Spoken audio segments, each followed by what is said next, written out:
chapter 5, verse 35. A story where people came to Jesus Christ asking for help when their daughter was dead. So I'll read from verse 35. It says, while he was still speaking, some came from the ruler of the synagogue's house, who said, your daughter is dead. Why trouble the teacher any further? As soon as Jesus heard the word that was spoken, he said to the ruler of the synagogue, do not be afraid, only believe. And he permitted no one to follow him except Peter, James, and John, the brother of James. Then he came to the house of the ruler of the synagogue and saw a tumult and those who wept and wailed loudly.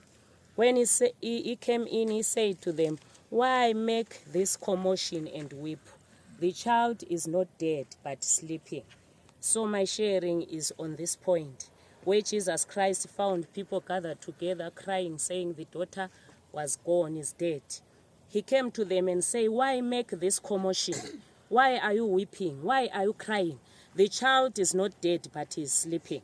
So I'm here to encourage us that as we are gathered here in this bush, there are some situations that you have told yourself that enough is enough, or you have told yourself that you are not going to consider them anymore. You have buried those situations, and you think there is nothing that is alive that can come out of that situation.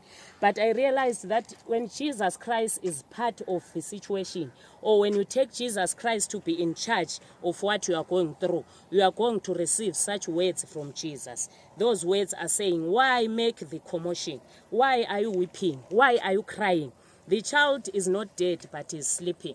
In that situation, Jesus Christ is saying this evening, why are you making such a big deal out of that thing? Why are you crying of such thing that is happening to you? This situation is just for a moment. You are going to rise up again. So Jesus Christ went on to pray for the child. The word of God says when he was going, when he addressed those people, comforting them, the word of God says they laughed to scorn. But when he had put them all out, he took the father and the mother of the child and those who were with him and entered where the child was lying.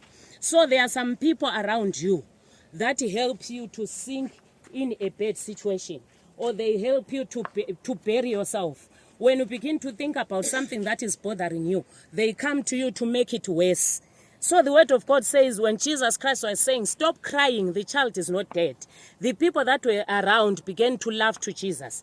They began to look down upon Jesus. The word of God says they began to laugh to scorn. It's like they're saying, what can you do? The child is gone now.